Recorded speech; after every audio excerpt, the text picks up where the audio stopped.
Irmãos, boa noite. Boa noite. A paz e a graça do Senhor Jesus seja com cada um de nós. O cristianismo, ele é originário do judaísmo.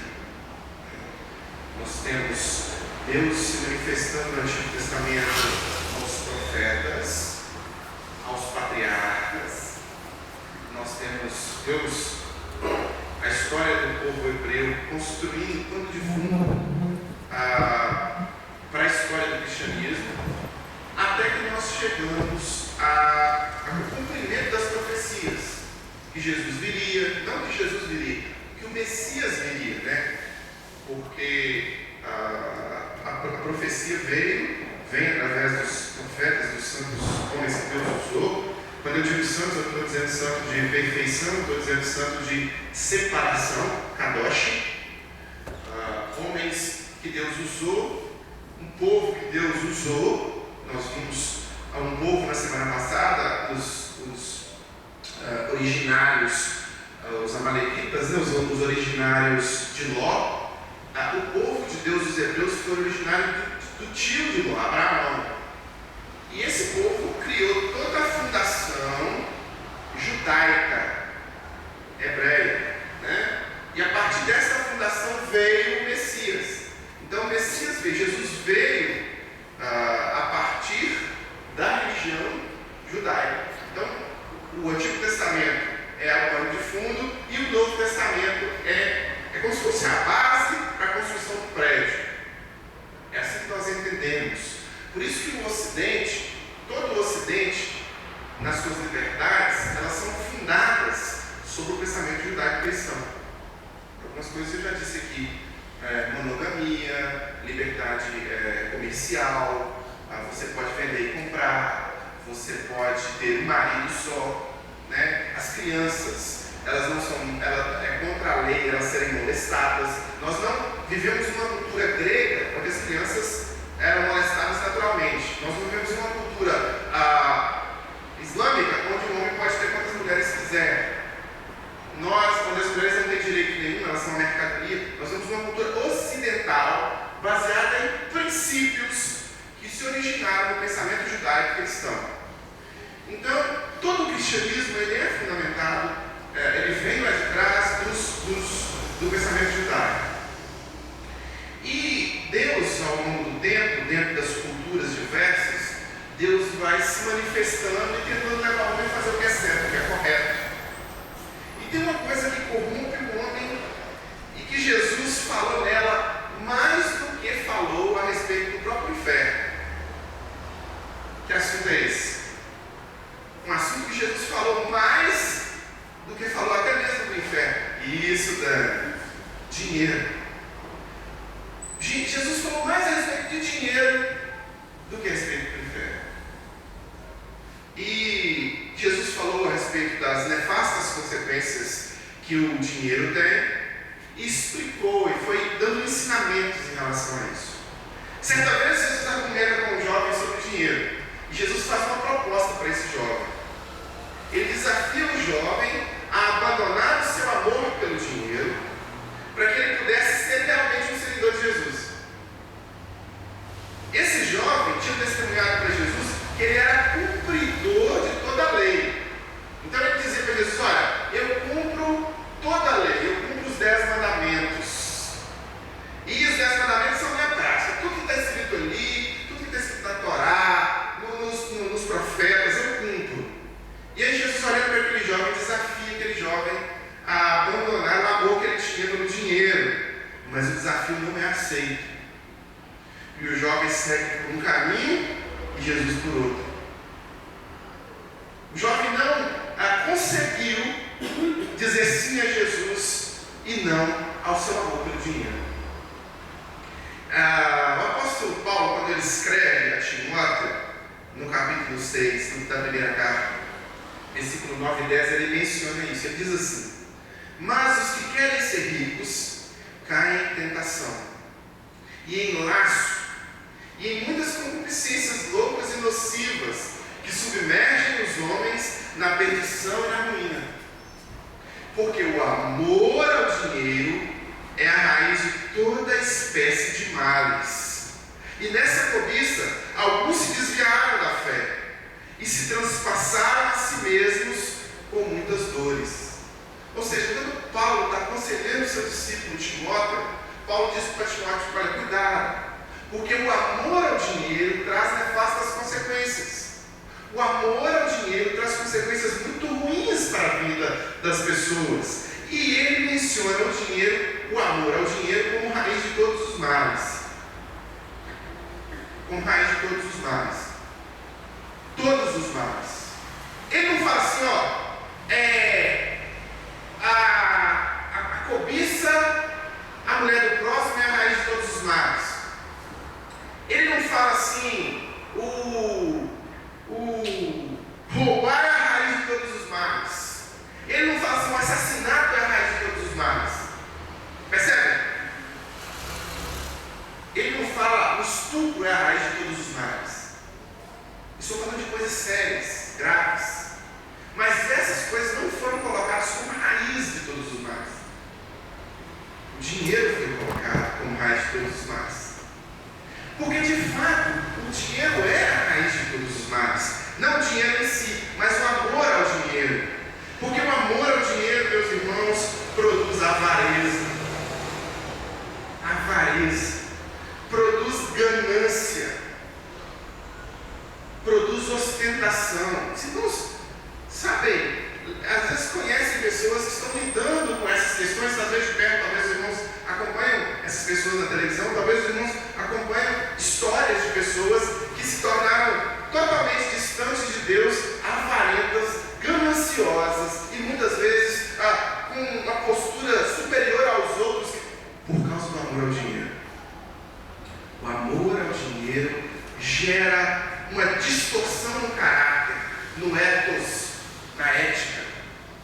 Pessoas se corrompem por causa do dinheiro, pessoas matam por causa do dinheiro, casamentos são destruídos pelo amor ao dinheiro, famílias são completamente fragmentadas porque o pai, o sacerdote do lar, fica quase que 24 horas por dia amando o dinheiro.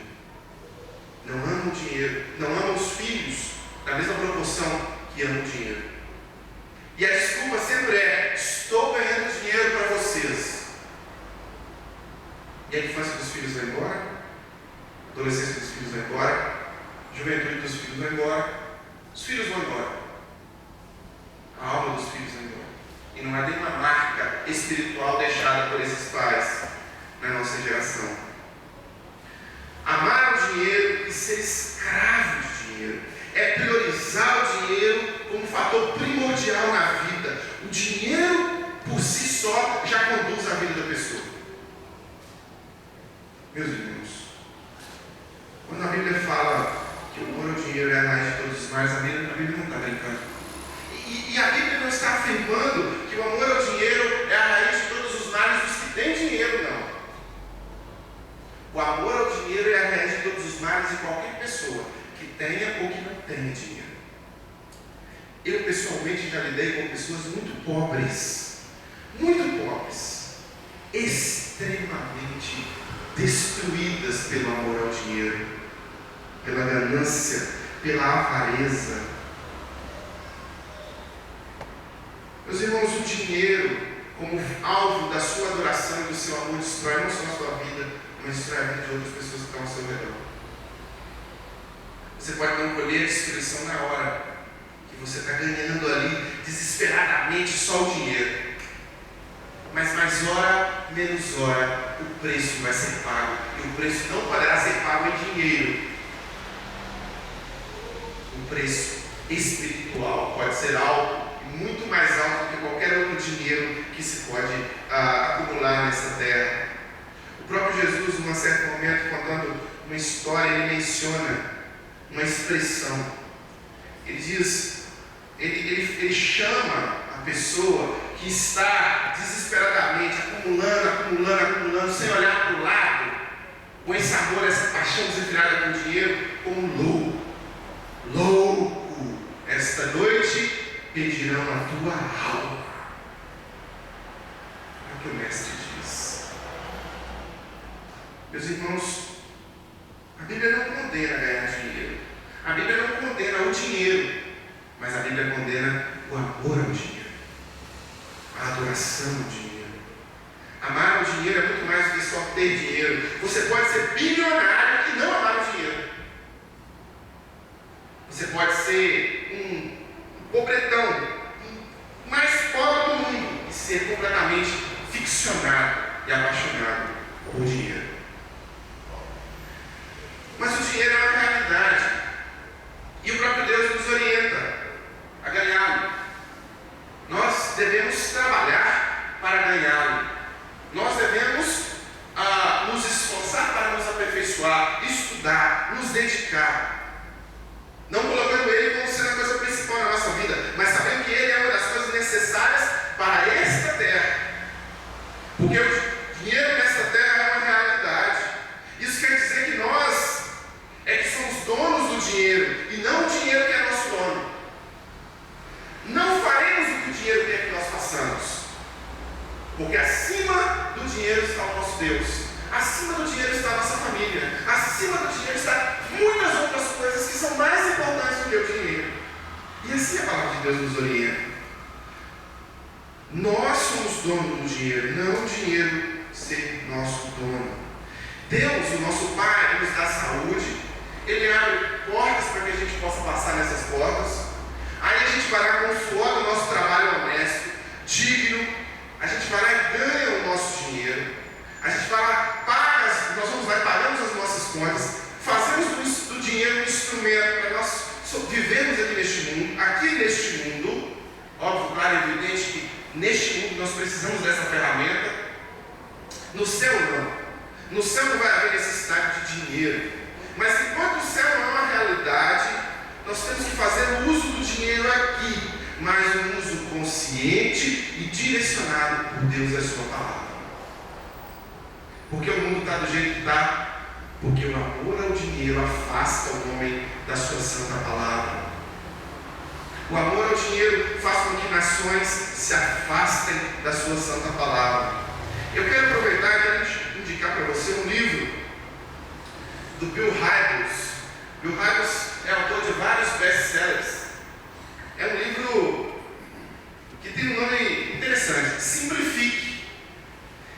10 práticas para pôr a alma em ordem. Bill Hybels. O Bill Hybels aqui no capítulo 3, ele aborda justamente este assunto. Eu vou ler só para colocar um gostinho na sua boca. Capítulo 1, de exausto a energizado, reabastecendo as reservas de energia. Capítulo 2, de sobrecarregado a organizado, controlando o poder da sua agenda. Capítulo 3, de sufocado a sob controle, dominando as suas finanças.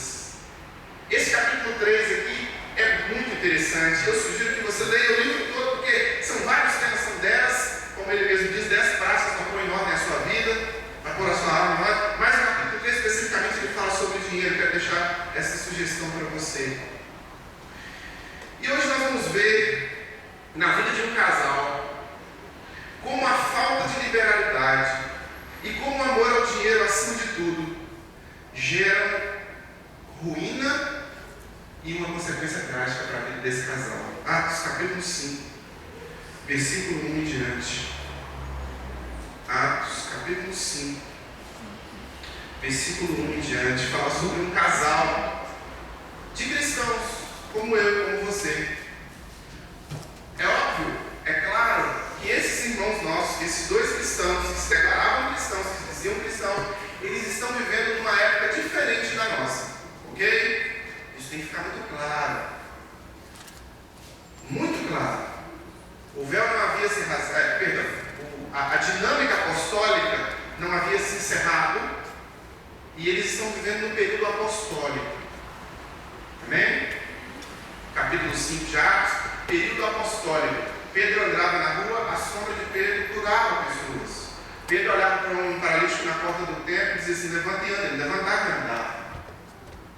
É uma outra época, o período apostólico. É por isso que muitos hoje querem se chamar de apóstolos. Eu sou apóstolo, porque eles querem que as pessoas acreditem que eles têm os mesmos poderes ou a mesma dinâmica espiritual que acontecia no período apostólico. Estão lendo engano. Não existem apóstolos hoje. Porque apóstolo bom é apóstolo morto. Amém ou não? Amém. Todos já morreram. Todos já morreram. Todos os 14. Incluindo Judas e Matias, né? Lemos a palavra de Deus. Um homem chamado Ananias, com Safira sua mulher, também vendeu uma propriedade. Ele reteve parte do dinheiro para si. Sabendo disso, também sua mulher, e o restante levou e colocou aos pés dos apóstolos.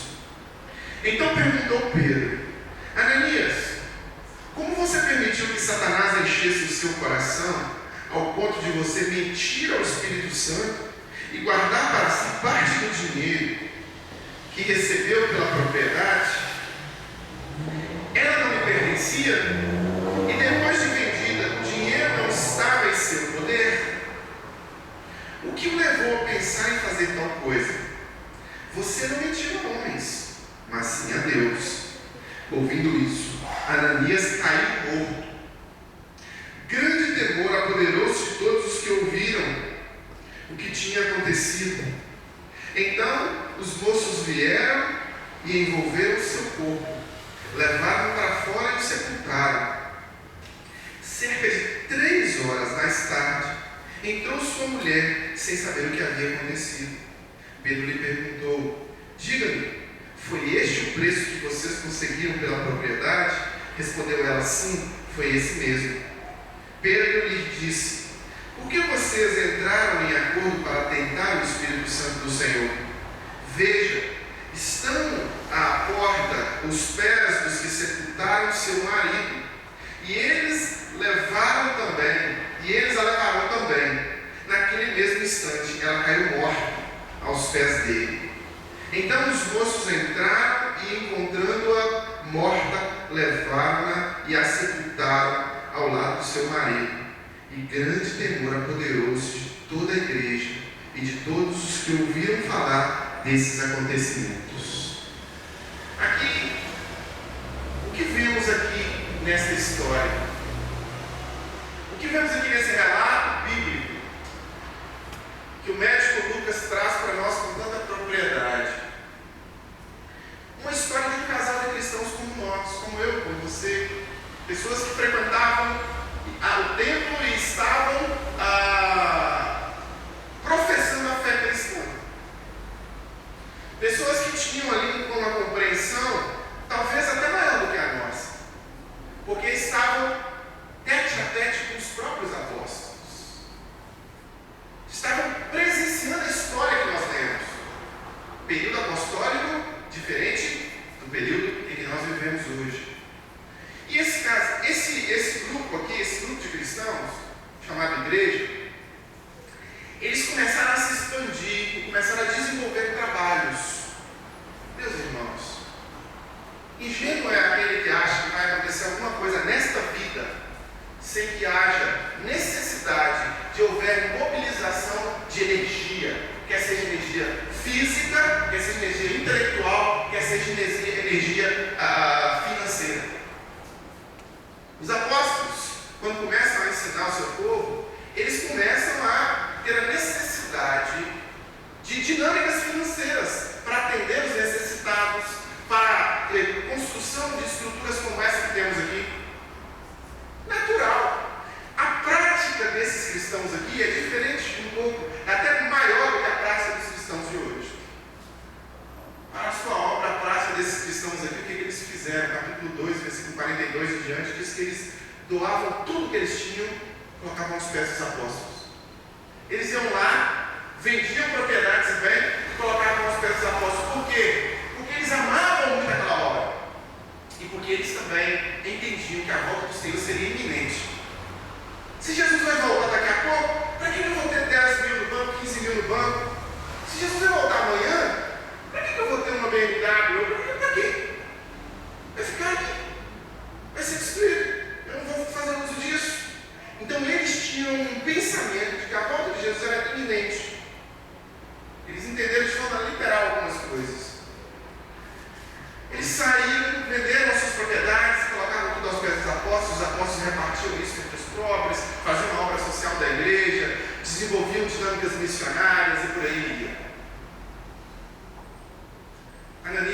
Safira arrumaram um jeito, e não havia necessidade disso, porque o próprio apóstolo Pedro fala: o dinheiro não era seu, a propriedade não era sua, para que vocês querem enganar o Espírito Santo? Para que mentir para o Espírito Santo? Ananias e Safira deliberadamente vão lá, fazem a venda da propriedade, e aí, ao invés de eles depositarem aos pés dos apóstolos aquilo que era combinado para ser depositado, eu não sei, a gente não vê, não fala aqui o valor exato, mas eles põem parte, escondem outra parte. Por que isso? Não precisava ter dado. Mas para que se enganar e enganar os outros? O apóstolo Pedro confronta primeiro Ananias e fala: porque você está mentindo no Espírito Santo, e aí ele cai morto. Lembremos-nos da minha fala anterior. O período apostólico se encerrou com a morte do último apóstolo, o apóstolo João, que era um dos mais novos de todos eles, e como consequência disso morreu mais tarde. Cai morto. 3 horas depois, vem sua esposa e cai morta como consequência do seu pecado também. Assustador. Para o nosso período, para esse período que nós vivemos, período da graça, período da iluminação, é um susto a gente pensar num fato como esse, né? Você já pensou, Marco, se o pastor fosse apóstolo? Misericórdia. Já pensou, Rio? Nem ele ia entrar na porta ali. Ia morrer ali atrás também, né? Se fosse, que negócio é? Ô, Rio, que história é essa? Cadê o dinheiro que você não trouxe? Pá, caiu morto. Não é assim. Não funciona assim. Esse é o exemplo que temos na Bíblia, e nós podemos aprender algumas coisas com esse exemplo. Uma delas é que o que nós vimos aqui nesse texto é que nós tínhamos um casal que era abençoado por Deus. Eles tinham uma propriedade, eles puderam vender essa propriedade.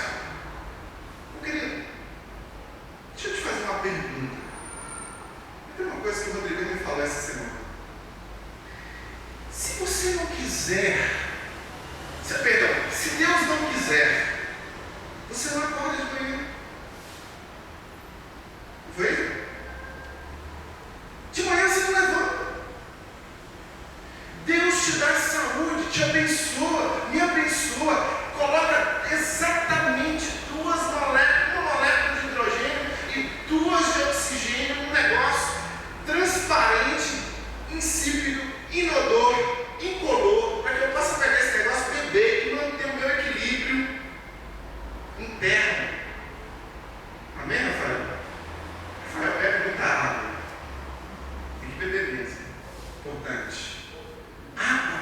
Olha para você ver. Deus dá isso. Olha, quem cobra de você a água é a Copasa. Porque Deus não, Ele criou de graça. O ar que você respira, a energia que você precisa para prosseguir, a palavra que Ele dá para você, às vezes. Então, Ananias e Safira tinham tudo isso. Tinha uma perspectiva de salvação. E o valor do dinheiro não era maior do que o valor de Deus. O valor do dinheiro era semelhante ao valor do dinheiro. Necessidade secundária, terciária. Prioridade era Deus. Só que para Ananias e Safira não. Ananias e Safira, a prioridade era o dinheiro, mas eles queriam também servir a Deus. E aí eu me lembro da palavra de Jesus: não há como servir a Deus sem luz. Não tem como um cristão servir a Jesus e servir a Mamon. Os irmãos lembram que semana passada nós falamos sobre um Deus criado na cultura amalequita, que é o Deus Moloque. Uma cultura ligada à sexualidade depravada, a dinâmicas complexas de resultados sucessivos de depravação sexual. Adivinhos lá de Sodoma e Gomorra? A mesma coisa é Mamon. Mamon, na compreensão histórica e bíblica, é o Deus do dinheiro. Não há como servir a Deus e não há como servir Mamon. Ou você serve a Deus, ou você serve a Mamon. O que Ananias e Safira queriam fazer?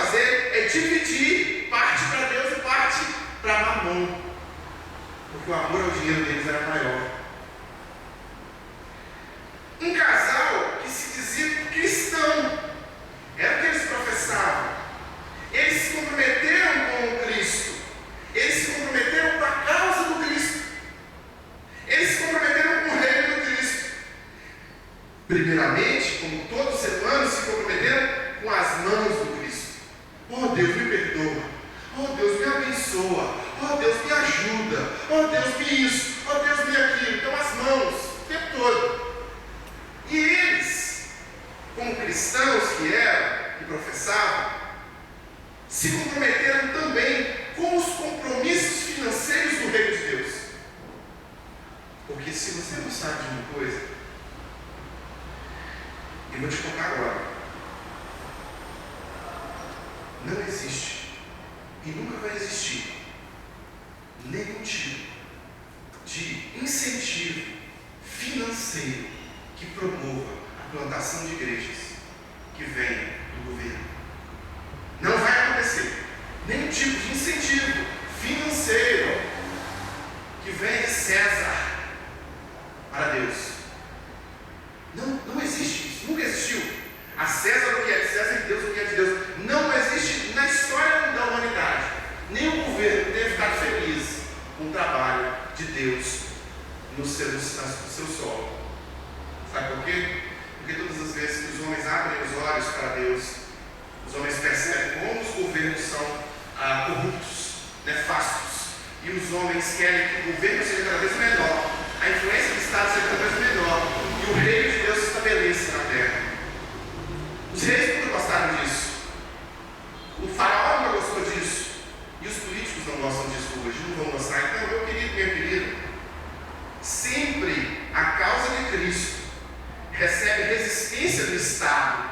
É difícil, é complicado. Se você for plantar de fato a palavra de Deus e o reino de Deus, você vai lutar contra o inferno inteiro. A não ser que você esteja associado ao Estado, que é o que a religião faz às vezes. Ela se associa ao Estado, mas todas as vezes que a religião se associa ao Estado, sabe o que acontece? Ela perde a sua característica. Ela deixa de adorar Jesus e passa a adorar Mamon. Foi assim no século IV com Constantino, quando a igreja de Roma se associou ao Estado. É assim com Edir Macedo, quando ele se associou ao PT há 13 anos atrás. Sempre é assim. Todas as vezes que a associação entre a igreja e o Estado, nós deixamos de servir a Jesus e passamos a servir o dinheiro que ele produz. E esse não é o princípio cristão. Nunca foi. Aqui, esse casal, ele sabia dos compromissos financeiros para o reino de Deus, que dependiam e estavam ligados à contribuição deles também. Uma outra coisa que a gente aprende: um casal que externamente demonstrava amor a Jesus, externamente demonstrava amor à noiva de Jesus, chamada igreja, mas internamente o amor ao dinheiro deles era maior que isso. A devoção deles era ao dinheiro, a piedade deles era falsa. Eles vendem a propriedade, retêm a grana, fazem uma coisa diferente do que era pactuado coletivamente como igreja de Jerusalém, escolhem e recebem uma punição, recebem uma consequência de maldição da época por amor ao dinheiro, que foi a morte. É uma ótima ilustração. O dinheiro pode nos matar. Talvez o dinheiro não te mate, a ganância, a ostentação, a avareza, talvez ela não te mate fisicamente, mas ela te mata espiritualmente. Ela te mata, ela mata as suas estruturas éticas, morais. Quando você retira a cruz vazia do centro da sua vida, quando você retira o Cristo vivo do centro da sua vida e coloca o amor ao dinheiro, espiritualmente você começa a morrer. Consequência que houve sobre a vida de Ananias e Safira: morte espiritual e morte física. E hoje, como os cristãos de hoje deveriam se comportar em relação a isso? Hoje nós temos um outro tipo de estrutura, não é estrutura apostólica, é pós-apostólica. Como, por exemplo, as despesas da igreja eram geridas antes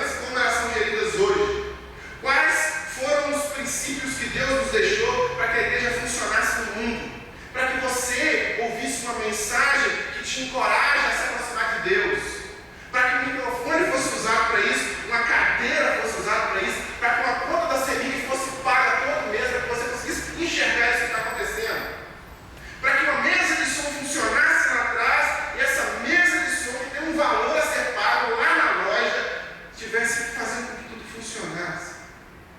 Toda a estrutura de tempo que temos, ou toda a estrutura de tempo cristão, toda a obra missionária, os irmãos que vão daqui para outros países e que chegam lá, uma mão na frente e outra, como que funciona isso? Funciona através do próprio povo de Deus. Meus irmãos, eu nunca preguei sobre isso na igreja do coração. Nunca falei sobre dinheiro na igreja do coração. E eu reconheço o meu pecado ali diante de Deus, porque eu falhei, eu errei. Errei por medo de ser confundido com Edir Macedo, com Valdomiro Santiago da vida, filhos de Satanás, enviados para esse mundo pelo próprio tinhoso para distorcer a imagem real de palavra de Deus. Instrumentos de Satanás para fazer com que o povo tenha uma visão distorcida, falsos profetas. Eu errei. Com medo deles pensarem, se eu falar de dinheiro, vão confundir. Reconheço, meus irmãos. Reconheço que errei, que eu deveria ter falado mais, porque muitos dos nossos irmãos que passaram pela igreja do coração não aprenderam a contribuir financeiramente com a causa de Cristo. Por omissão minha, às vezes. Eu ensinava na nossa escola bíblica, mas eu não pregava sobre isso aos domingos. Mas isso mudou a partir de hoje. Dízimos e ofertas são princípios cristãos que foram estabelecidos por Deus para sustento da causa de Cristo. E que eu, como cristão, sempre pratiquei. Sempre testemunhei. E isso é uma obrigação cristã. Para sustento da causa de Cristo, para sustento do reino de Deus. O reino de Deus não está funcionando no céu ainda. Ele está funcionando aqui. Aqui, a dinâmica é aqui. E aqui nós temos impedimentos financeiros. Nós temos um aluguel para pagar todo mês. Nós temos luz para pagar todo mês. Nós temos dinâmicas de gastos aqui nesta terra. E dízimos e ofertas, meus irmãos, é aquilo que Deus instituiu para que nós praticássemos. Assim como Deus ensinou que nós não mentíssemos, que nós não roubássemos, que nós não enganássemos as pessoas. Deus ensinou que nós contribuíssemos com dízimos e ofertas na casa do Senhor. Dar o dízimo é reconhecer que tudo aquilo que nós temos vem do Senhor. Significa devolver uma pequena parte de tudo aquilo que Deus derrama sobre as nossas vidas. Quando temos um coração grato, certamente nós contribuímos com alegria, é o que o apóstolo Paulo diz. Deus ama ao que dá com alegria. O dinheiro não é uma coisa má. O dinheiro é neutro, é uma coisa neutra. Ou seja, com o dinheiro nós podemos fazer coisas boas ou coisas más. Se nós amamos o dinheiro, certamente nós não vamos amar a Deus. Assim, quando somos capazes de entregar para Deus parte do nosso dinheiro, estamos confiando em Deus, estamos sendo gratos a Deus, e nós quebramos o poder do dinheiro sobre as nossas vidas. Quando eu me converti alguns anos atrás, algumas décadas atrás, eu não sei se porque eu entendi rápido isso, então eu acho que todo mundo entende. Eu entendi que a causa de Cristo, que eu era parte da causa de Cristo, eu estava sendo profundamente abençoado, eu estava sendo orientado na palavra, eu estava aprendendo, os relacionamentos de Deus estavam sendo restaurados, e a vida estava sendo mudada, e eu tinha uma profunda gratidão pelo que Deus estava fazendo na minha vida. Eu queria mais de Deus. Então eu entendi rápido. Foi rápido. R$10, eu já separava o dízimo. R$1. R$100, R$10. Era automático na minha cabeça. Eu não fazia, não tinha essa dificuldade. Por quê? Porque eu tinha um amor, e ainda eu tenho, maior por Deus do que por mamão. E o dízimo passou a ser parte da minha prática. O dízimo, meu irmão, minha irmã, é uma prática bíblica criada no judaísmo e mantida no cristianismo. Em Gênesis, Abraão, um dos nossos patriarcas, inicia com a prática do dízimo. Moisés, na organização social do povo hebreu, orienta que todas as tribos separassem 10% de toda a colheita e dessem os dízimos para que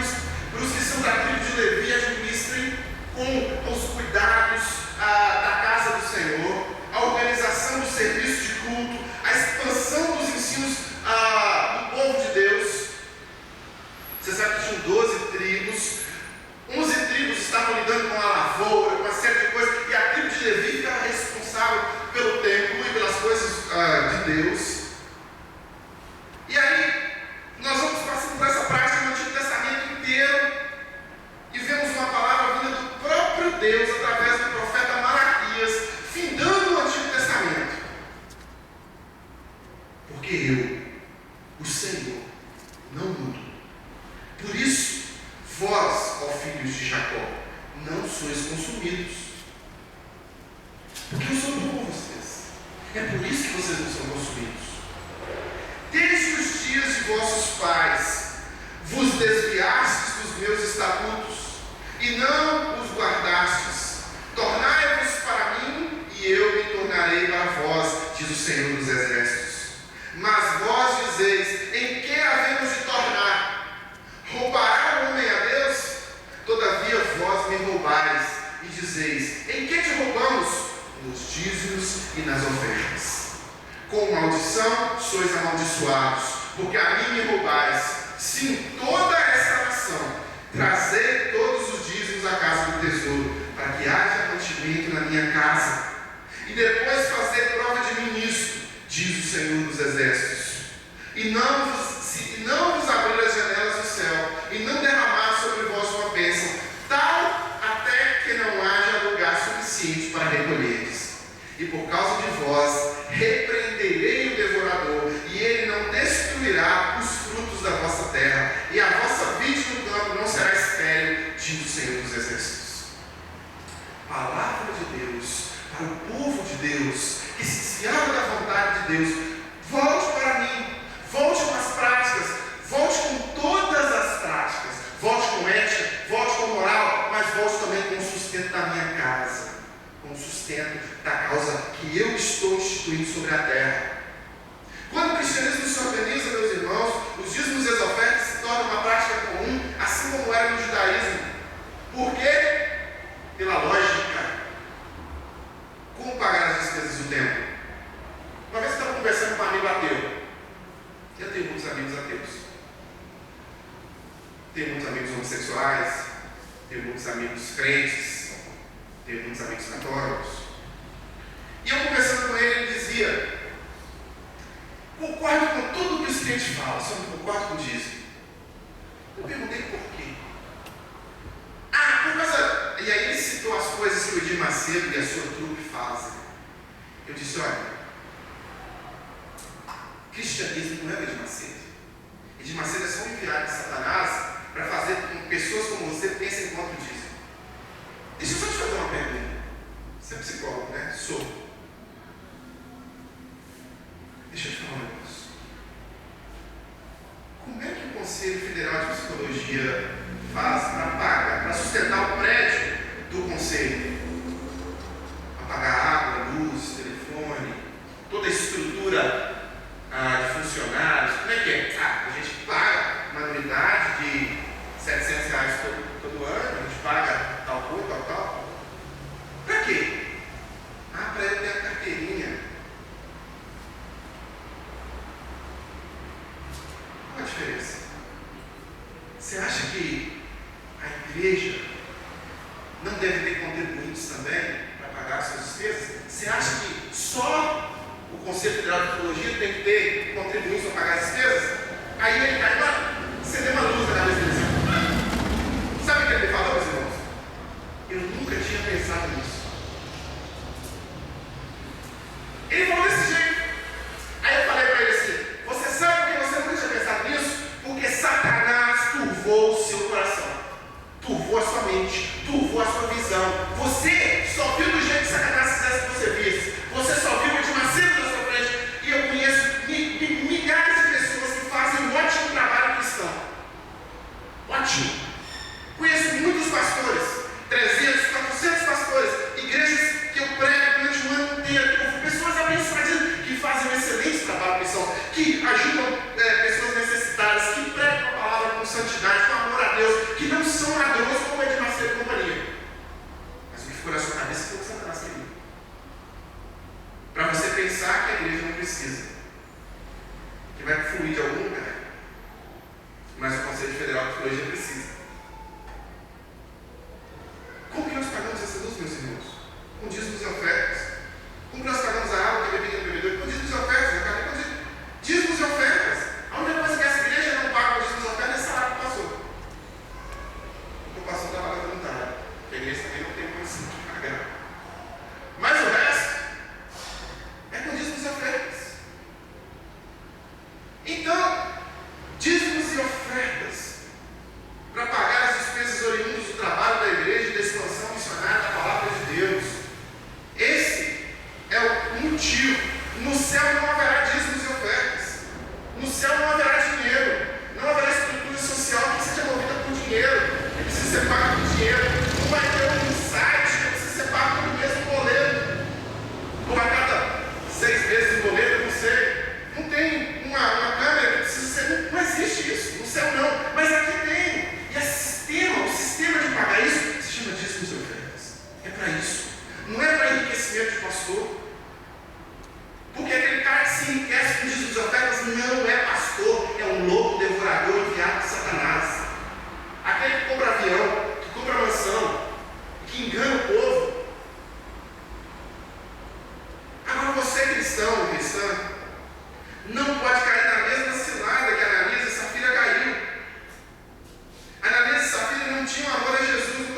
o secularismo consumista ser substituído por um amor altruísta. Então, se você é cristão, você só não troca de camisa, não. Você troca de vida. Porque aquele que está em Cristo, a criatura é. Lá fora, você vale o que você tem. Lá fora, você vai nas igrejas de Satanás, chamadas shopping, e você vai ser bem tratado, porque você é um consumidor. Dentro da igreja de Cristo Jesus, você é um contribuinte. Você é chamado para ser servo. Você é chamado para contribuir. Você é chamado para ajudar o próximo. Você não é chamado para ser aquele que só recebe, só recebe, só recebe, só recebe, não. Uma das formas que temos de ser bênção é de contribuirmos com o reino de Deus através dos dízimos e das ofertas. Dízimos que já pertencem a Deus, biblicamente falando. E que caso você não entregue, você será semelhante a Ananias e Safira. Você vai estar retendo algo que não é seu, é dele. É o que a palavra de Deus diz. E essas são as verdades da Escritura, quer você goste ou não goste. Não fui chamado para agradar a você. Não fui chamado para fazer um carinho no seu coração para você voltar e clicar de novo e assistir o vídeo. Fui chamado para anunciar as verdades da palavra. E nas verdades da palavra, Deus quer trabalhar no seu egoísmo, mudar os padrões que você tem seguido. E se você deixou que Mamon tomasse conta da sua vida, meu querido, minha querida, eu quero te dar uma notícia. Você se tornou cristão. Ah, Tiago, mas a igreja de Roma, não me interessa o que a igreja de Roma fez. Ela se desviou da palavra no século IV.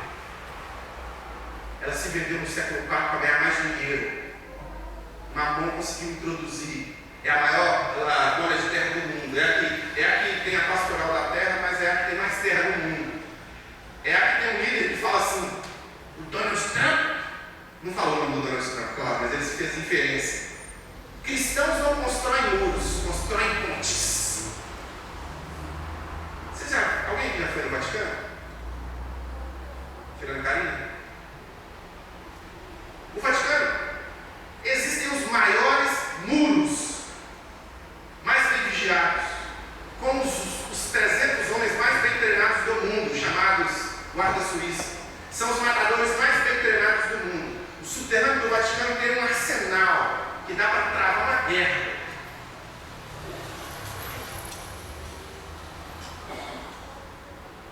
Os carabinieri são soldados que cercam o Vaticano, que não estão dentro da guarda suíça, que é mais treinado ainda do que os carabinieri, que é tipo um golpe nosso aqui. E o líder da igreja vira e fala que quem constrói mundos não é cristão. Ele está falando dele. Para criticar os outros é muito fácil. Então, meus irmãos, não interessa se a igreja católica apostólica romana ensinou a prática dos dízimos e das ofertas da nossa cultura. Não ensinou. Porque ela ganhava muito mais vendendo terreno no céu. Se você for Ouro Preto, você vai ver isso. Se você for Tiradentes, você vai ver isso. Vá até as igrejas históricas e olha dentro da igreja os números no chão. Números no chão. Cada número daquele é uma pessoa que está enterrada. É um rico da cidade enterrado. Cemitérios ao redor inteiro. Por quê? Porque os milionários daquela época eram iludidos com a ideia de que se eles fossem enterrados dentro da igreja, eles iam acordar no céu. Eles doavam todas as suas fortunas para que a igreja fizesse isso, para que o Estado fizesse isso. Porque a igreja e o Estado é uma coisa só. Então, meus irmãos, se nós temos uma prática errada ensinada na nossa cultura, de não contribuir financeiramente com dízimos e ofertas, eu quero dizer para você que a Bíblia ensina os cristãos a contribuir com dízimos e ofertas. Eu, como cristão, sempre contribuí com dízimos e ofertas, e eu quero encorajar todos os membros da igreja do coração a contribuir com dízimos e ofertas. Não só para que a gente consiga pagar as nossas despesas, porque a gente depende mesmo para pagar as despesas da contribuição de cada um. Não só para isso, mas para você ser abençoado, para você quebrar o materialismo na sua vida, para você aprender que não é só me dar, ser abençoado, ser abençoado, ser abençoado, ser abençoado. Não. E se você está assistindo pela internet e quiser contribuir, eu vou pedir que as meninas deixem na descrição desse vídeo, na parte de baixo, a forma que você tem para contribuir com a Igreja do Coração, para que a gente possa desenvolver, andar para frente, honrar com os nossos compromissos e também ajudar mais pessoas a compreenderem não só uma parte, mas toda a palavra de Deus. Vamos curvar as nossas cabeças. Vamos orar ao nosso Deus. E na sua oração, eu sempre faço um desafio. Na sua oração, quero encorajar você a se arrepender e a dizer para o Senhor que você entendeu o recado dele para você e você vai se comprometer a dar valor ao ensinamento da Sagrada Escritura e repreender na sua vida toda a influência de Mamon, o Deus do dinheiro. Pai, em nome de Jesus, em nome de Jesus, nós repreendemos da nossa vida todo o mal gerado pela estrutura capitalista sem desenfrear. Repreendemos também todo o pensamento socialista utópico, porque nós acreditamos que a salvação não está em sistemas políticos, financeiros ou econômicos. Acreditamos que a nossa salvação está em Jesus. Somos cristãos genuínos, cristãos de verdade, que querem viver o cristianismo real, na prática. Em nome de Jesus, meu Deus. Em nome de Jesus, o teu servo está aqui para trazer o teu recado. O teu servo se coloca diante das pessoas, diante dessa tela de computador, para trazer o seu recado. E com humildade no meu coração, com temor e tremor, meu Deus, eu trago o seu recado, a tua palavra. Que o teu Espírito Santo, Deus, que nos convence do pecado, da justiça e do juízo, nos ensina a todos nós a ajustarmos as nossas vidas à tua palavra, ajustarmos as nossas vidas ao teu ensinamento, que o devorador não consuma as nossas energias espirituais, materiais, físicas. Deus, eu reconheço que as bênçãos do Senhor na minha vida são inúmeras, e durante todos esses anos de cristão dizimista, com muito que tive, com pouco que tive, mas sempre sendo fiel ao Senhor do dízimo, eu reconheço diante dos meus irmãos aqui que o Senhor teve sempre cuidado de mim e da minha família. Não foi o dinheiro que colocou o alimento na minha geladeira, foi o Senhor. Foi o Senhor que proveu saúde, foi o Senhor que proveu força, foi o Senhor que abriu portas de emprego, foi o Senhor quem